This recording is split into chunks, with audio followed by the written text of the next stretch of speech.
confluencia, la convergencia de racionalismo y organicismo, y la preeminencia, por eso leíamos los dos capítulos de lo que se denominaba el vernáculo y el tecnológico, estos dos lenguajes que se establecían, uno de la mano de Le Corbusier y otro de la mano de Mies van der Rohe, como más o menos cuenta en su libro Kenneth Frank. Entonces, como vimos la semana pasada, la corriente expresiva, o denominada en general brutalismo, hoy vamos a ver la corriente tecnológica denominada general, como habíamos dicho, International Style. ¿Por qué? Porque verdaderamente es un estilo internacional que se establece como imagen y que es prácticamente el mismo en todos los lugares, todos los contextos, y que se diferencia fundamentalmente del brutalismo porque no tiene un ADN local. Entonces, un edificio de estilo internacional básicamente responde al lenguaje industrial, que es internacional y universal. En tanto que el brutalismo responde a contextos, como decía el primer motor, a distintos contextos específicos, y lo vamos a ver en la siguiente clase, donde hay una especie de tono, de característica en el latinoamericano, en el americano, en el argentino especialmente, en los países, en el brasilero, por la presencia del hormigón, etcétera, etcétera. Y eso ya lo vamos a ver la semana pasada. Hoy vamos a ver el mundo internacional y el primer maestro, que de alguna manera es el responsable o el emblema, es Mies van der Rohe.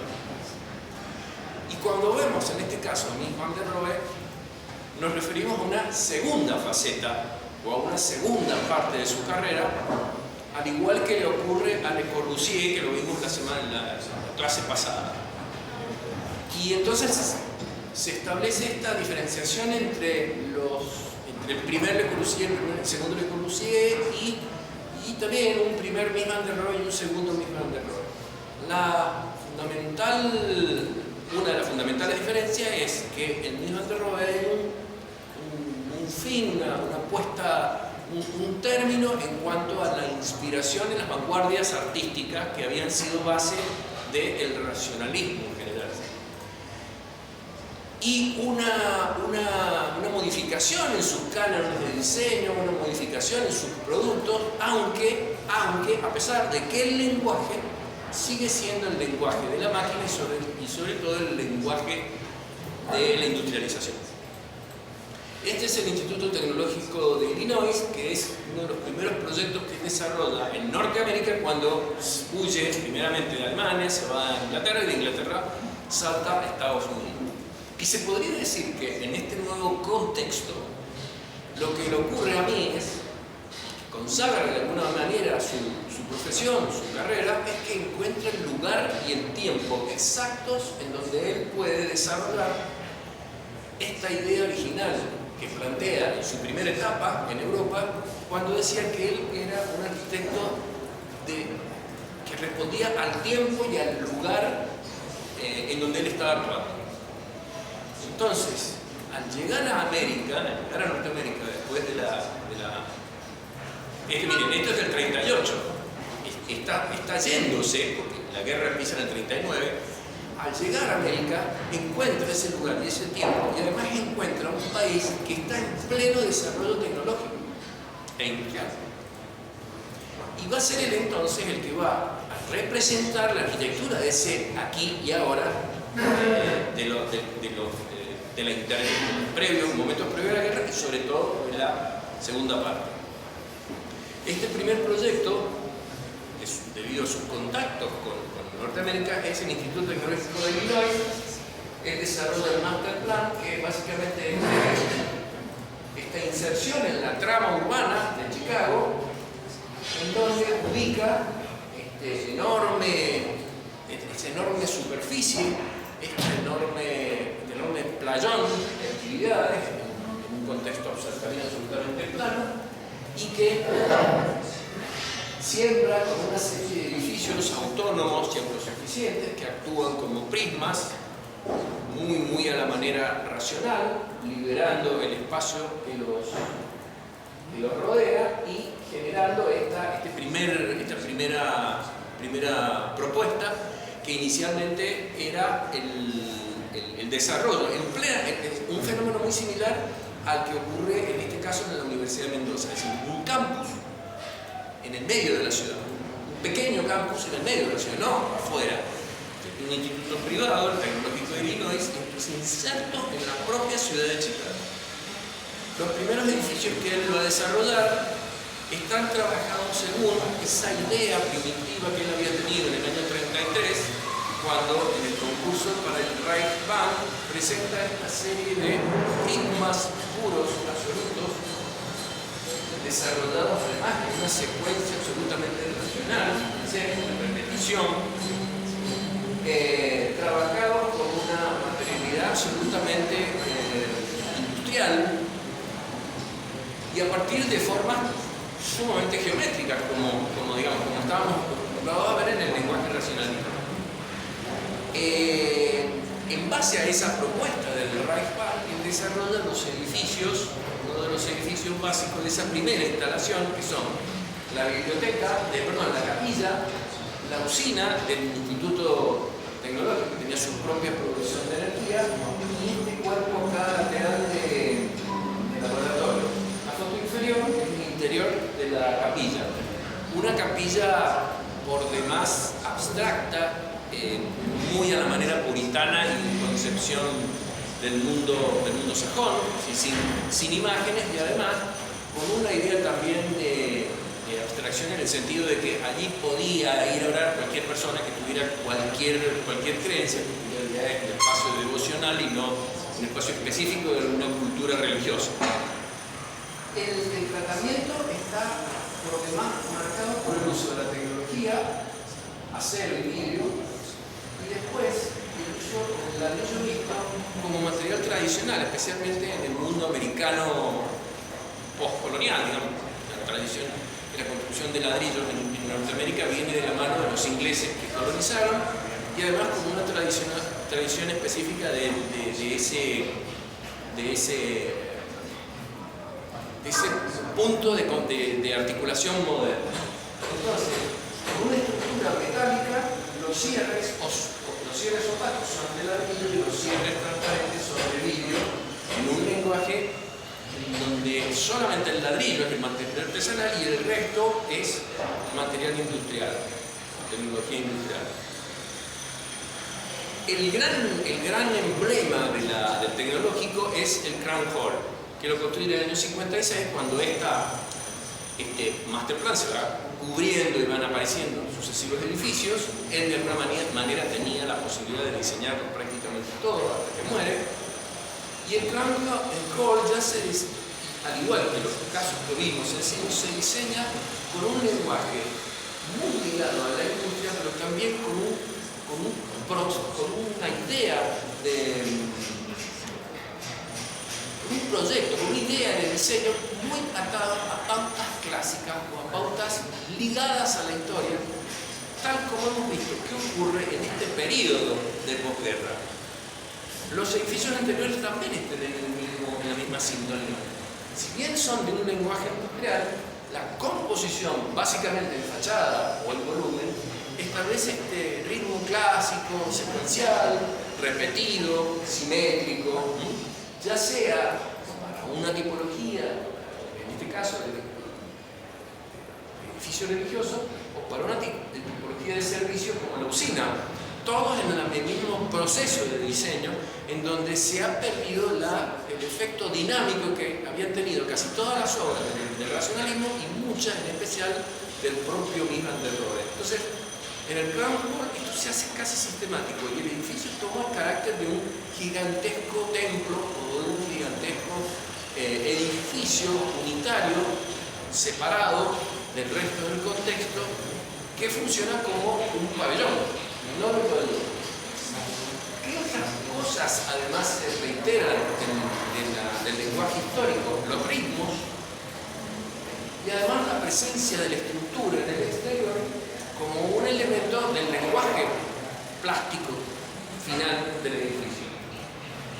También la jerarquía, ¿no? En el ingreso. Digo, sí. lo vamos a ver en planta, y además el uso de elementos que también tienen que ver con el mundo clásico, como son centralizar el acceso, jerarquizar el acceso en altura, priorizarlo a partir de escaminatas, además de desarrollar una pureza en los detalles que van a ser también parte de su característica personal. Dice que Dios está en los detalles, por lo tanto el edificio va a girar en su estética básicamente en la resolución de los detalles, en este caso constructivo.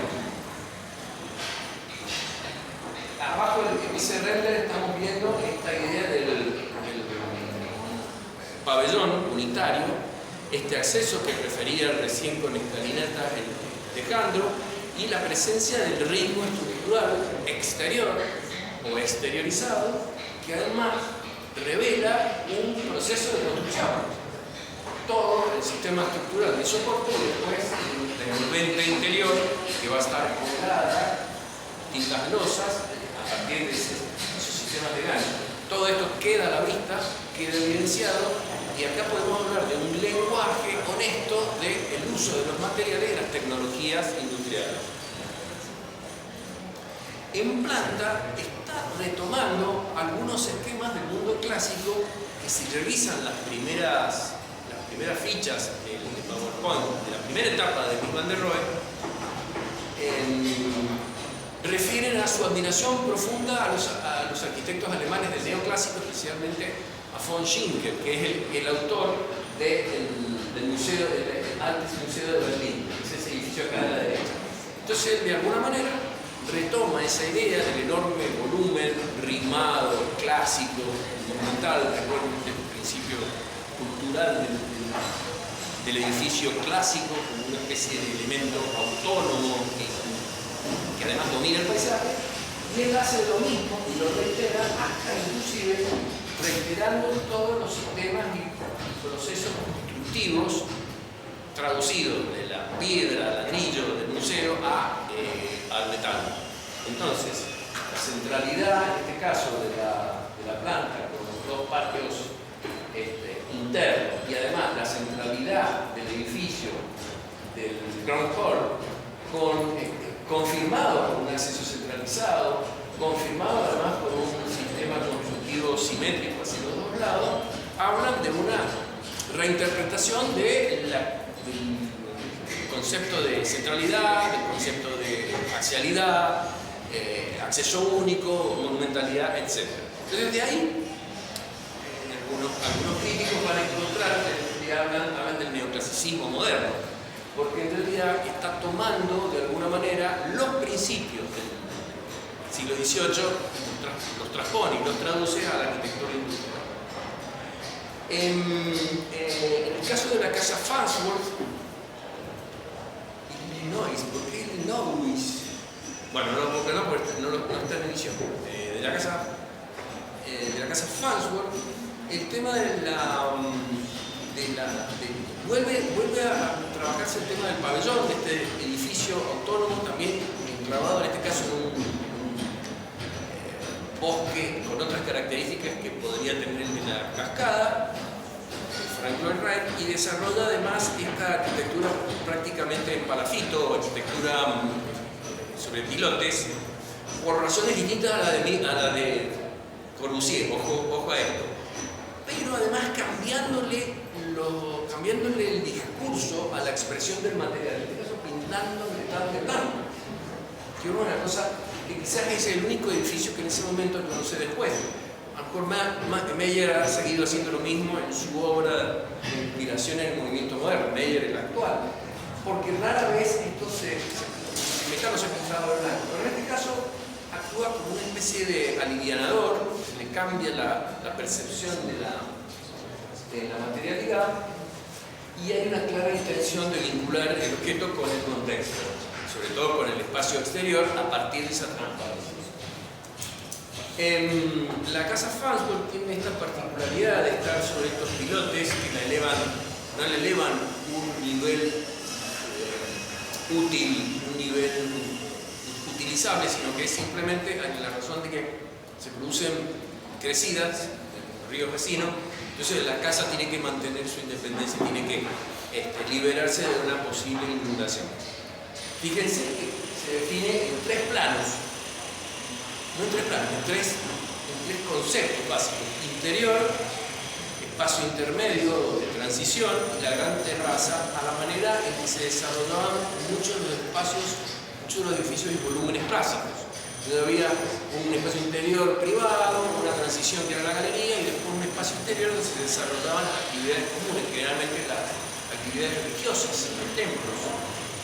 Y dentro de la propia planta, un núcleo cerrado, húmedo, que es el núcleo fijo y que desarrolla toda su funcionalidad a partir de la ubicación de mínimos tabiques y de mínimos muebles. Esto ya lo habíamos visto como tradición. ¿Se acuerdan de la casa Tugendhat? Tiene un cuerpo rígido, cuerpo fijo en los dormitorios, pero que después los estares fluyen en ese concepto tan específico de la espacialidad de Niman de Rohe. Bueno, los muebles de diseño a partir personal del arquitecto, esto está por supuesto restaurado, y la casa es un sitio prácticamente de veneración.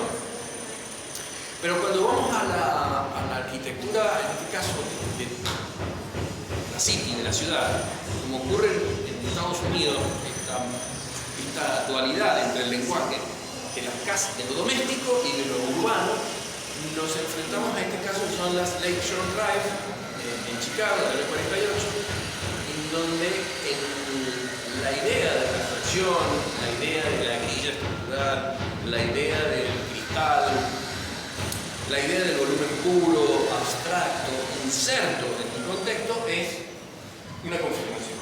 Miren cómo llega el edificio a la planta baja, cómo se vinculan las dos torres y el resto del contexto, cómo se establece una trama absolutamente uniforme con el resto del contexto, que en este caso es urbano, por más que la torre está frente al lago.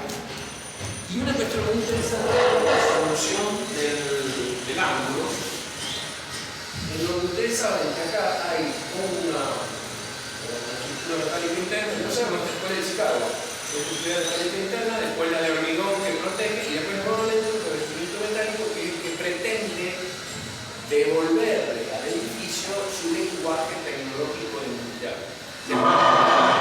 ¿Qué tan honesta es esta arquitectura? Si estamos haciendo que parezca todo de metal, pues sabemos que desde ahí un corazón de hormigón interior, una construcción de hormigón interior. Pero el hormigón es que, porque si no, usa por estructura. O sea, ¿cómo? El hormigón. Sí, es una estructura metálica que no es suficiente para el edificio bajo. No es una cuestión de carga, sino ínfuga, protección contra el fuego, el incendio. Es el perfil estructural lo que tiene un revestimiento de hormigón. Trabajará también Que posiblemente debe se va a causa para proteger al acero del fuego. lo que encontrás en el exterior, supongamos que esto es un corte, una planta, lo que encontrás en el exterior y no sé, acá viene una línea de carpintería y acá viene otra línea de carpintería para allá. ¿Qué hace Mies? Reviste todo esto con metal y deja estos elementos que son importantes del corte igual.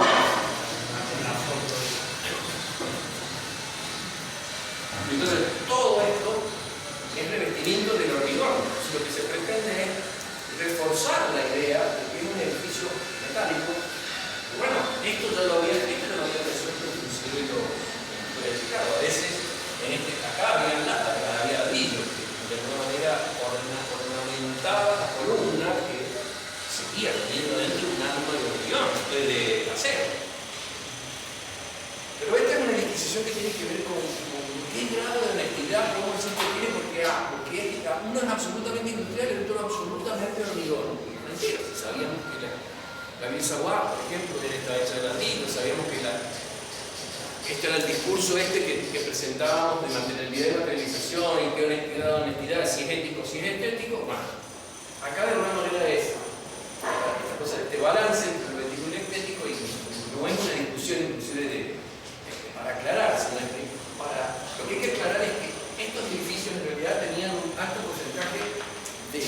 expresión metálica, pero que en realidad también tenía todos los requisitos tecnológicos para que no se cayera, no se prendiera fuego, etc.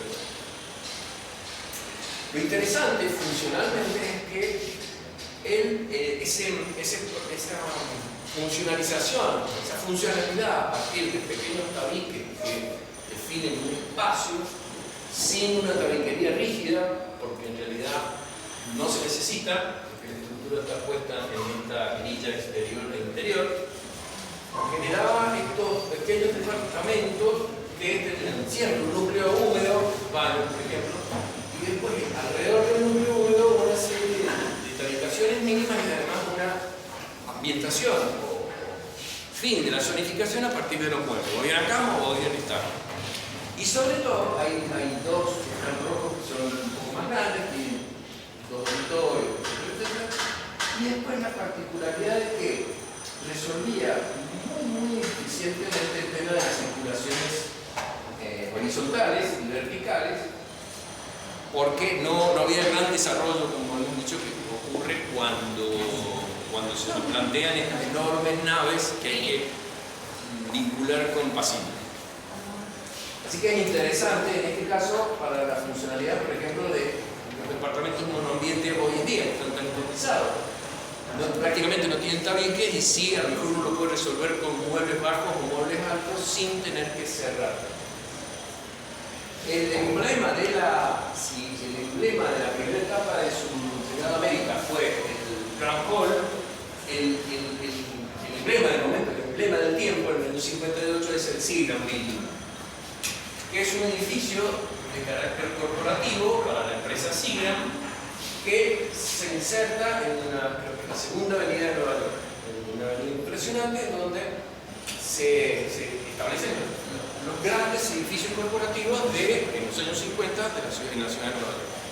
Y el edificio responde a los mismos requisitos que también vimos en la escuela de Chicago: es un basamento, una torre y un fuste y un remate en donde en este caso están todos los equipamientos tecnológicos para sensores, tanques, etcétera, etcétera. Y en el fuste indefinido, parejo, completo, oficinas de alquiler, no solamente de la sigla. El gran aporte del edificio es, y esto lo propone Mies para la ciudad de Nueva York, que tiene un código muy estricto de la inserción de edificios, era ganar altura. Ganando altura en una ciudad como Nueva York se gana prestigio, además se gana poder, de hecho, no se ve más, retrayendo el edificio y generando una plaza pública. Entonces, esto le permite al edificio crecer en altura y entregar todo este espacio que no está ocupado y que se transforma en una especie de valor agregado que todos los edificios comienzan a hacer y establecen una modificación en el código. Entonces, muchos de los edificios de Nueva York haciendo eso consiguen altura, pero bueno, se gana espacio público. Habrán visto que en este espacio público ocurren muchísimas escenas de cine, cinematográficas, porque se transforma en un ícono urbano, en una plaza, como el cruce de las avenidas donde se festeja el Año Nuevo en Nueva York. Acá está el detalle que mencionábamos, en el caso que te interesa, la pieza interior, el revestimiento de hormigón, el revestimiento a partir de, si no quieres explicar el hormigón a la vista, lo puedes revestir con algo, tanto interno como externo, y después las piezas, como yo traté de hacer ahí bastante directo, y todo el sistema de equipamiento, las parrillas de retorno de aire acondicionado, ese movimiento tecnológico especial.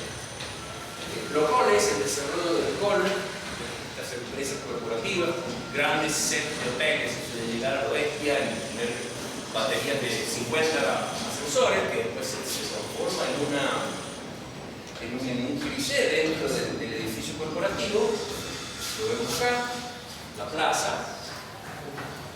Y después, bueno, esta es una planta baja trasera donde la manzana es completa, el edificio son pequeñas manzanas, creo que la medida son rectangulares, casi todos los edificios ocupan toda la manzana, o dos edificios por manzana. En este caso, El signo ocupa todo y se retrae y crece en altura. Acá están los cones laterales. Para cerrar entonces esta segunda etapa de Mies van der Rohe, sintetizamos las características, pues son importantes porque en el examen normalmente ¿cuál es la diferencia entre el primero y el segundo Mies van der Rohe? ¿Qué es lo que le pasa? ¿Qué es lo que deja? ¿Qué es lo que abandona? ¿En qué persiste? Entonces, bueno, cerramos esto con... Hay una continuidad de la expresión minimalista. Además es uno de los promotores del minimalismo, no los promotores, no verbalmente, pero es uno de los motores del, lo podríamos llamar así, personaje motor del minimalismo, porque nunca adhirió al ornamento. Para él el ornamento era el detalle constructivo. Entonces esa frase de less is more que él aplica como eslogan va a ser un cliché también de su marca, de su imagen. La exaltación del detalle constructivo con la otra frase que dice God is in the details, Dios está en los detalles, oponiéndose sobre todo oponiéndose al detalle aplicado, la corrección por él. La expresión tecnológica como manifestación cultural del hombre moderno, yo soy el que representa al tiempo y al espacio en este momento. Él se sentía que era el intérprete de ese momento súper tecnológico y además súper moderno y súper avanzado e industrializado. Hay una inspiración muy importante en la herencia neoclásica de von Schinkel, que era su arquitecto mentor de alguna manera. Además, Mies van der Rohe es alemán, es prácticamente un arquitecto de la tradición alemana, inspiración de herencia neoclásica en Schinkel, que además se ve hasta en los edificios estos de torre, porque el planteo es un planteo simétrico con un espacio de transición que de la plaza entra al hall o al lobby, del lobby pasa al fondo del edificio y entra por los costados, repitiendo la simetría clásica. El abandono de las composiciones neoplásticas es un tema importante porque abandonar la vanguardia que lo había caracterizado y afiliar o adherir al mundo neoclásico es un cambio importante, porque acuérdense que la vanguardia era dinámica, sobre todo la vanguardia neoplástica, era sumamente disruptiva respecto de la tradición histórica. Entonces él, dejando las plantas neoplásticas, que habíamos visto que se articulaban en las casas que nos mostró Carlos cuando explicó la primera parte, salta a esta idea rigurosa, uniforme y además ordenada según la manera clásica. Hay una continuidad en la expresión tecnológica del suprematismo ruso. Eso podría decirse que es algo que él no lo abandona, es decir, él no cambia de lenguaje. Su lenguaje siempre va a ser el tecnológico y además es constructivista. En ese sentido, con esa vanguardia persiste. Y como síntesis, la bibliografía dice que su arquitectura es la voluntad de una época traducida en el espacio, que no es muy distinto de decir yo soy el que representa este espacio moderno, este tiempo moderno, porque además tiene esta oportunidad de que todo lo que pensó en la Bauhaus lo pueda aplicar en América. ¿Quedó más o menos claro? ¿Sigo? ¿Otra pregunta? Muy bien. Seguidores, la continuidad del Mies van der Rohe, es decir, aquellos que siguieron de alguna manera, porque fueron socios, como en el caso de Philip Johnson, en la Casa de Cristal del año 1949, se discute quién construía primero la Casa de Cristal y quién construía primero la Casa Frankfurt. Parece que Philip Johnson le ganaba en ese sentido. Y es una versión de la cabaña del bosque, bastante asimilable a la Casa Frankfurt, pero con particularidades, distinciones de tipo en cuanto a los detalles del concepto. En este caso la casa está sobre el plano, está elevada por razones de comunicación. Fíjense que los ángulos hay un primado, los ángulos están marcados por la estructura, pero no hay ninguna proyección, como vimos en la fans, se extiende en aleros y la estructura se libera de acuerdo a los planos. En este caso, la estructura conviene a toda la casa y establece este prisma chato como cabaña. En realidad es una casa en el medio del bosque. Y están los detalles.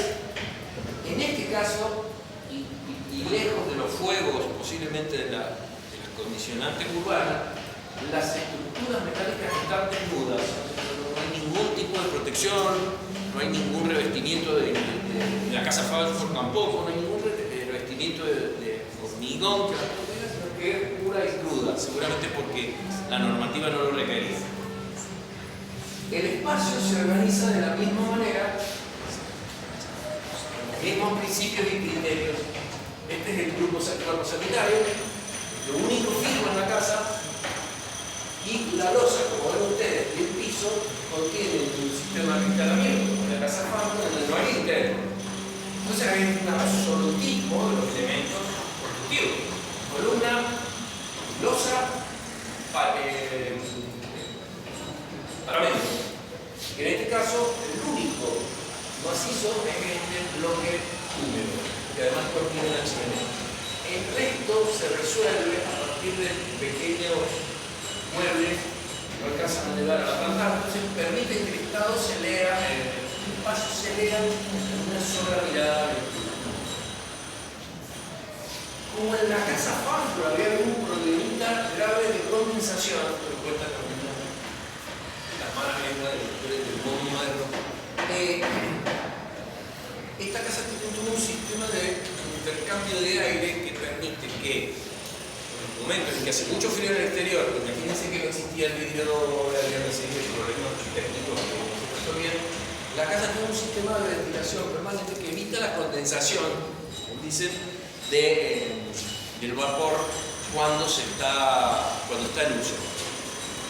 Por supuesto, en este mismo caso, que fue una de las críticas que la dueña, la señora Farnsworth, le hizo por la casa Farnsworth a mí es el tema de la intimidad y el tema de la dificultad de cerrar estos enormes espacios vidriados traía problemas en la vida doméstica cotidiana. Entonces, bueno, en este caso, como pueden ver ustedes, ni siquiera hay cortina. No sé si esto se ha resuelto con el tiempo, pero digamos, no hay manera de evitar el estar frente a la naturaleza, aunque la naturaleza nos invada desde afuera. Pero la casa Falford no está en el medio de un bosque.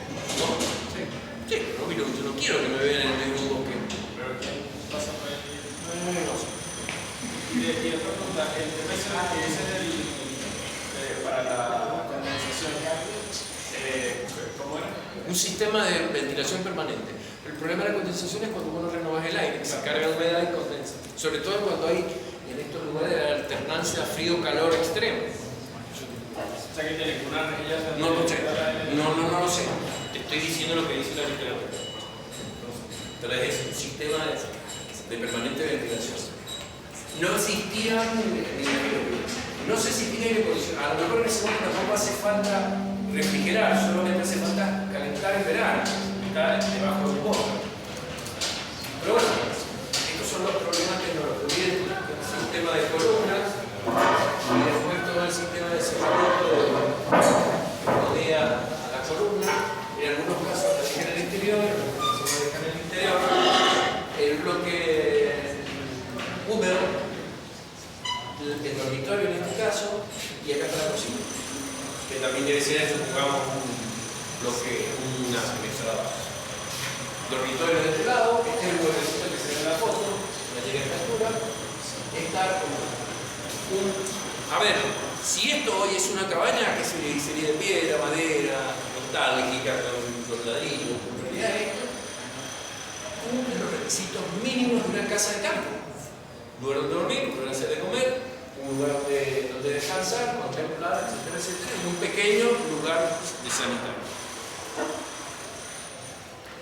El otro personaje que revisamos es este señor con cara de chiste, el señor James Stirling, inglés, británico, que le toca desarrollar una serie de edificios universitarios, en este caso la Facultad de Ingeniería de Leicester, y él desarrolla una industria muy inspirada en el movimiento moderno tradicional, la presencia del hierro, el vidrio, etcétera, etcétera, con leves toques, son ingleses, británicos, son maestros en esto, el uso del ladrillo y además la combinación con el hormigón.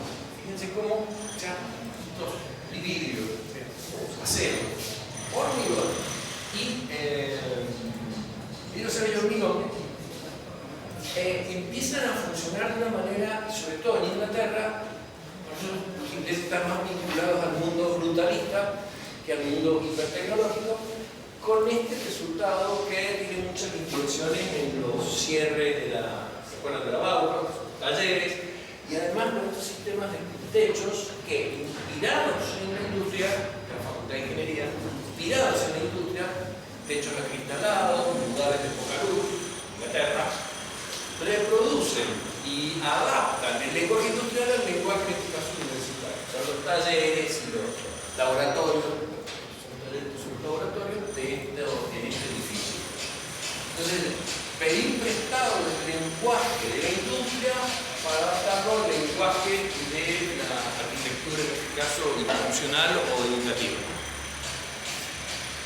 En este edificio es interesante ver una cosa. Fíjense acá la orografía, acá también el desmembramiento, y acá están algunas de las evidencias que habíamos visto. Esta influencia que tenía, sobre todo en Europa, Álvaro Alto, de la separación funcional a partir de formas específicas. Y bueno, el edificio se desmembra en los sectores de administración, talleres, laboratorios, inclusive en este enorme volumen que tiene esta formación inclinada, está contenido en el auditorio. Entonces esa panza, esa inclinación es la agrada. Un poco más adelante, ya casi llegando a los 70, 80,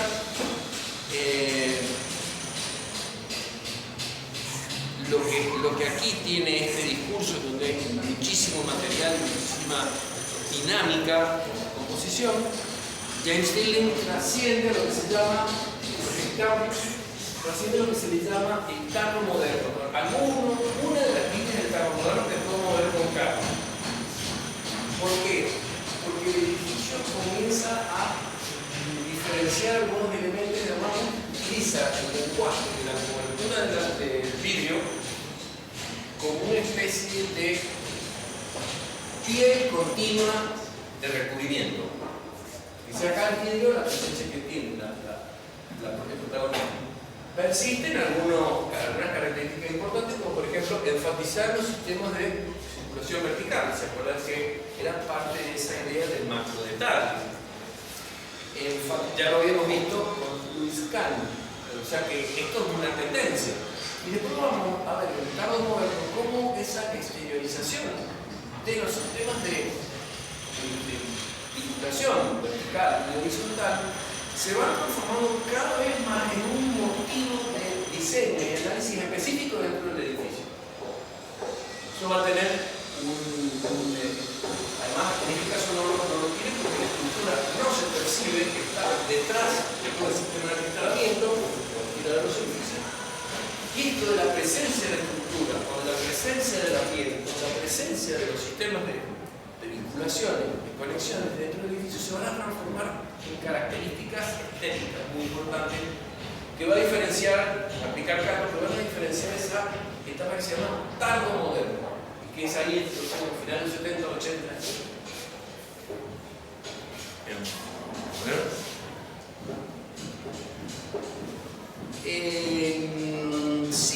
Si sobrevolamos en Inglaterra, es inevitable hablar de Allison y Peter Smithson. ¿Se acuerdan? ¿Leyeron? ¿De qué les suena? ¿A qué les suena Allison y Peter Smithson? Sí, no puede ser. Revisen los apuntes que no toman. ¿Quién era Allison y Peter? ¿Quiénes eran Allison y Peter Smithson? No eran hermanos, eran un matrimonio. Pregunta de examen. ¿Era Allison y Peter Smithson? ¿Eran matrimonio o eran hermanos? Esa es una pregunta se lo busquen en los apuntes. ¿Qué tema asocian a Alison y Peter Spencer? Hermano. ¿Eh? No, bueno, lo único que dicen es era un matrimonio, pero eso en realidad no es lo importante. Era matrimonio y no eran hermanos. No sé si estaban casados. Sí. En esa época sí. ¿No se acuerdan de a qué los vinculamos? Cero. No, Rachel la no. general. Ellos tuvieron un desarrollo muy importante en el brutalismo, el brutalismo británico. Y además en el urbanismo de posguerra. Marcela nos explica cuando se produce el cambio de posguerra. El tinte, ¿lo ¿Dónde tienes? es? Tampoco. No, es que no vinieron. ¿No te acordás que Ahí está.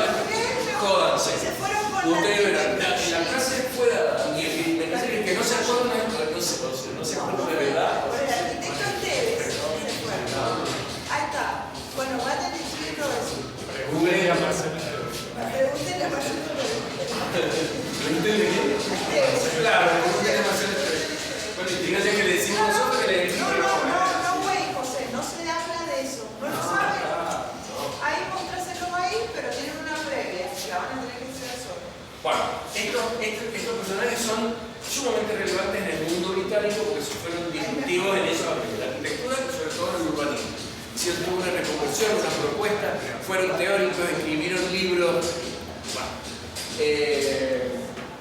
y desarrollan en este caso, por eso lo mencionamos dentro del aspecto arquitectónico, un prototipo de vivienda que era la escuela de Constanton, que era un prototipo repetible, la idea es una escuela, sobre todo posguerra, una escuela que iba a repetirse lógicamente en varios lugares, pero bueno, es relevante esta de Constanton porque está basada fuertemente en toda la arquitectura que había desarrollado Nyman de Rohe en Norteamérica que les conté recién.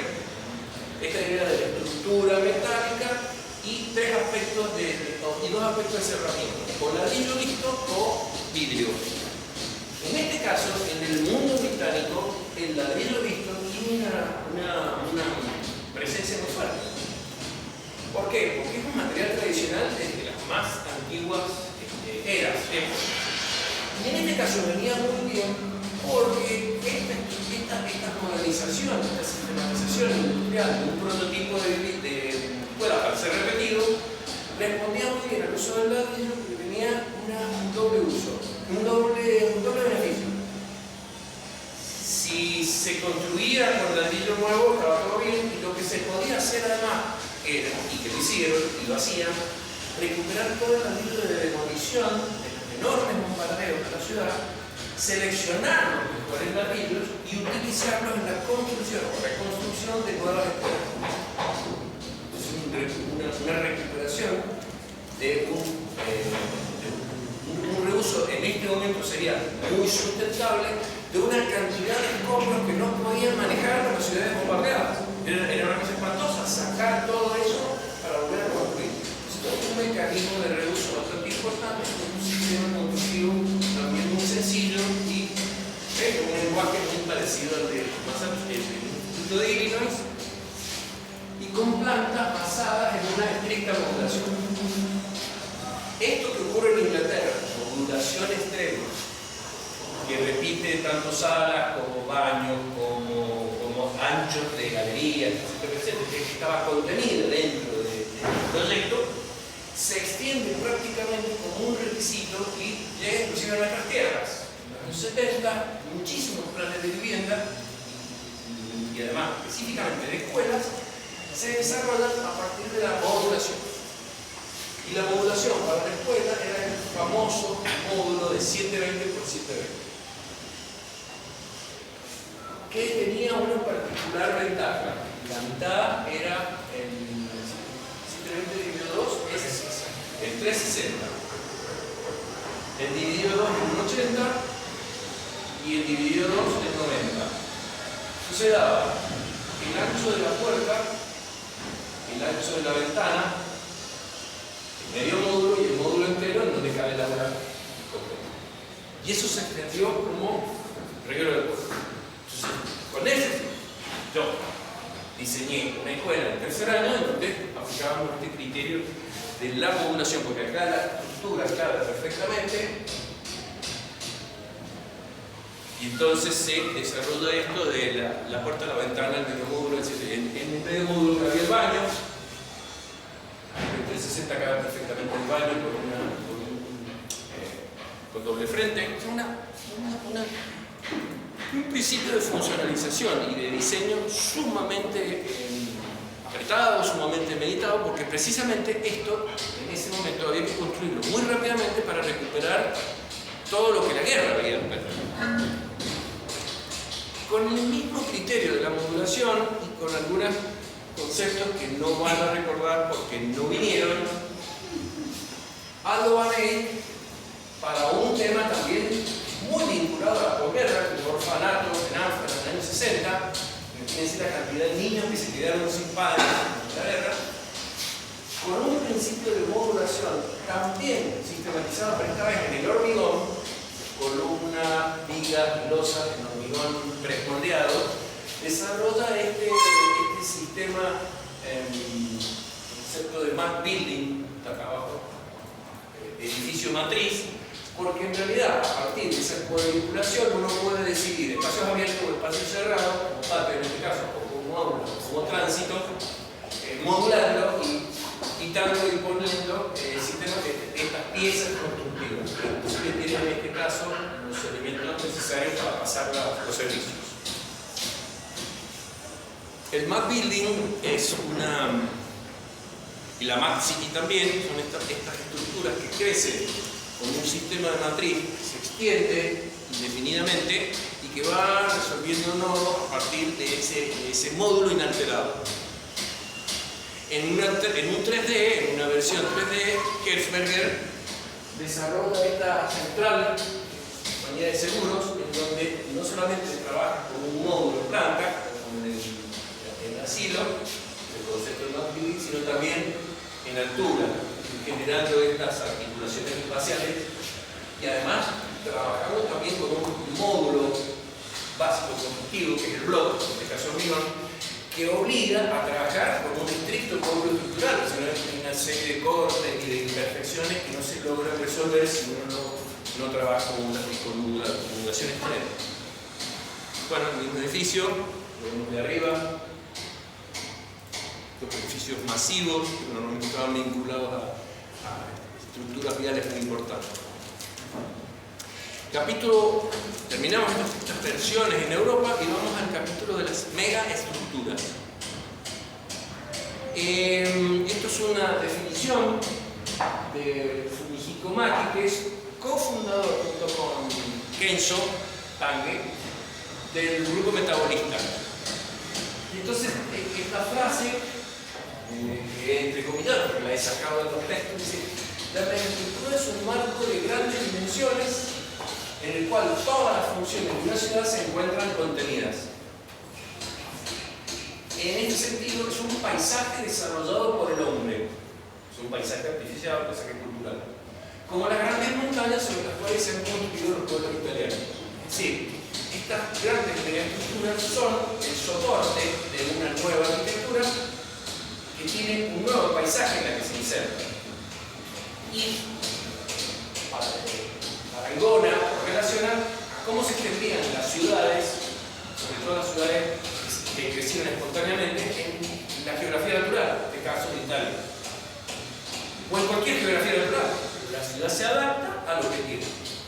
Como estas megaestructuras son de carácter artificial y tienen una fuerte base ingenieril, son las montañas de soporte, o sea, o es la geografía del soporte de la ciudad.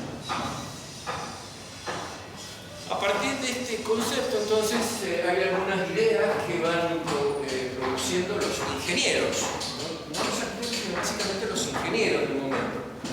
El primero es Baumeister Fuller, que desarrolla la idea de la arquitectura geodésica. Ustedes saben que es un principio también modular, inspirado sobre todo en el principio de descarga y no de formación del triángulo, que es básicamente la forma más estable, y además del triángulo no solamente de una cara, sino de cuatro triángulos, tres caras de la base, que es absolutamente indeformable en todo sentido. A partir de esa relación, entonces se generan por combinación una serie de formas geodésicas que pueden tener variados tamaños según la proporción y el cálculo estricto de los cuatro elementos que se vinculan: nudo y barra. Es autoportante, es autoconstruible, es muy fácil de ir. ¿Han visto los domos en los lugares de Toscana? Es más sencilla, son resistentes a mejoramiento, pero no cargas. Pero en este caso, fíjense, los operarios subidos en distintas escalas, teniendo edificios internos y inclusive aplicando la idea utópica de cubrir sectores de la ciudad, sobre todo en los años en que se hablaba de posibles bombardeos o lluvias atómicas cuando se produjera la Tercera Guerra Mundial. Entonces se podía cubrir un sector enorme de la ciudad con estos principios fantásticos de cobertura con cúpulas geodésicas. Sí, como si fueran a drenar mucho, nada, para misiles ahí. No, misiles no, pero esto suponía que estas ciudades se salvaban y la lluvia ácida o el invierno nuclear iba a acabarlas, si no les acababan las bombas. Pero bueno, la idea es eso, de generar, la gran mayoría son estas estereoestructuras, generar un espacio controlado, un clima controlado, un ambiente controlado debajo de una cubierta. El otro caso es Pierluigi Nervi, pero en el lenguaje del hormigón. Y en el lenguaje del hormigón, un hormigón muy orgánico, un hormigón basado fundamentalmente en todos los criterios naturales de distribución de esfuerzos. No pensa, más parecido a lo que ocurre en la facultad. Habría que establecer si Nicotonetti conocía a Pierluigi Nervi, seguro que sí. Y entonces esta vinculación del hormigón más a una estructura orgánica que a una estructura trilítica. Columna y dintel. No, esto es otra cosa. Es una articulación, es orgánica, es bastante dinámica en su imagen. Bueno, en este caso Pierluigi Nervi hace un poco este tipo de cuestiones en donde los pesos se descargan a través de distribución de esfuerzos, se combinan cúpulas, se combinan estos sistemas de costillas internas y entonces se habla de una construcción más orgánica y de un hormigón más orgánico, aunque por supuesto para nada separado del rigor de cálculo. Todo esto tiene una cuantía de acero, además un cálculo estrictísimo a la resistencia. Hay un edificio, podríamos comprobarlo por la próxima vez, la gran sala de audiencias del Vaticano. Es de Pierluigi Nervi y es un edificio gigantesco, se junta toda la gente para escuchar, para hacer las asambleas, sobre todo las celebraciones, y tiene una particularidad, una cosa similar a esto, pero la particularidad es que todo el techo es un enorme colector de células fotovoltaicas, por lo tanto carga la energía y la base de carga de la energía del Vaticano, la pequeña ciudad del Vaticano. En el caso de Félix Candela, la cosa es no tanto por lo orgánico, sino por lo expresivo. El hormigón en sus formas expresivas y en sus formas además de autorresistencia, autoportantes.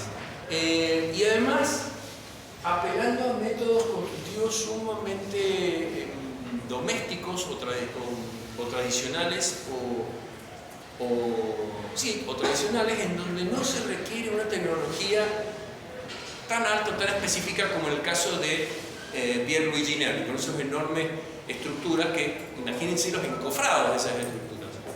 En el caso de Félix Candela parte de un estudio de resistencia por forma. Estas formas son autoportantes, se pueden construir en papel, se le puede ir poniendo carga hasta que el papel colapsa y se aplasta.